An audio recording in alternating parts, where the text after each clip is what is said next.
And you're about to see the NBA's highest paid gopher. There he is, Jose Calderon, as he always does, distributing Gatorade and water to any teammate who might need it at halftime. Capital One at the half. The Raptors have the lead, 49-47 in the first half. 8 points, 4 assists. And what's really news for Jose Calderon is 2 turnovers. Rare to see him have that many turnovers in a game, never mind in a half. It has been amazing to see his growth as right now the starting point guard of the Toronto franchise, because after year 1 of his time here, it didn't look like this was going to happen. That's Jose Calderon. This guy's unbelievable. He's a starter. He's getting it done for the Raptors.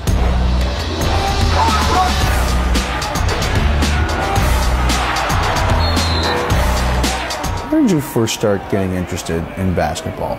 My father used to play professional, never in the first division in Spain, but he played in the second division. That's why I grew up with the basketball and not with the soccer ball. That is more usual in Spain. But that was the reason. I started traveling with him almost every game he went on the road, and I was with him from, I don't know, when I was like maybe 6 years old or something like that. When you were growing up and watching your dad, did you say, I'm going to be a basketball player? Was that always your dream?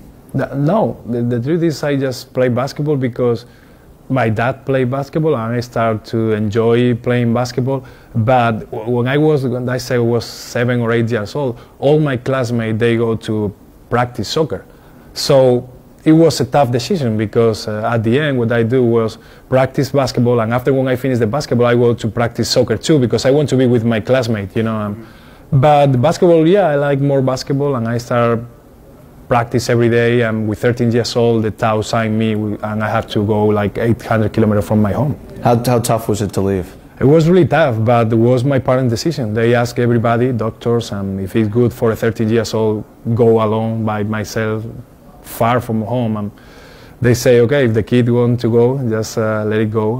I was there. The first year was really tough because I missed my parents, my friend. It was the first time I went out to my town, and I went like 800 kilometers from there in a big city.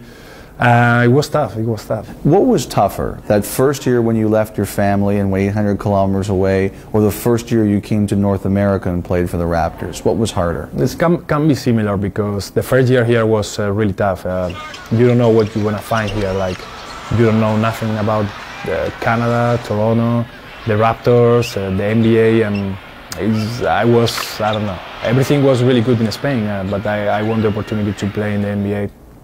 We arrived here, we lost a lot of games. We lost more games in 2 weeks than I lost in the whole the season before, you know. For me it was really tough because I like to win. My language was really bad. I cannot speak English. I couldn't understand my coaches, my teammates. Did you ever consider after that first season going home and saying, you know what, this isn't for me and I'm not going to come back? I think for a moment, yeah, I think sometimes because I wasn't playing really good. I cannot play like I used to play. I was injured too. The team wasn't winning, and everything was too difficult, you know, because everything is like, okay, somebody don't want me to be here because everything happening is bad. Did you talk to your wife or your dad or anybody about advice, what they thought you should do? No. No advice? Eh? No about that. No, because I know they always gonna say whatever you want to do, you know, and I don't want to put them in that situation that, like, you have to choose something. It's something that I have to decide by myself. Calderon at the top of the circle. He's thrown away, intercepted by Jefferson. This ball game is over, and the Raptors' season is over. Do you think about the playoffs last year at all much anymore, the last play against New Jersey? I don't think too much. You know, it was a play. That's the basketball. Sometimes you lose, sometimes you win, sometimes you make the last shot or miss.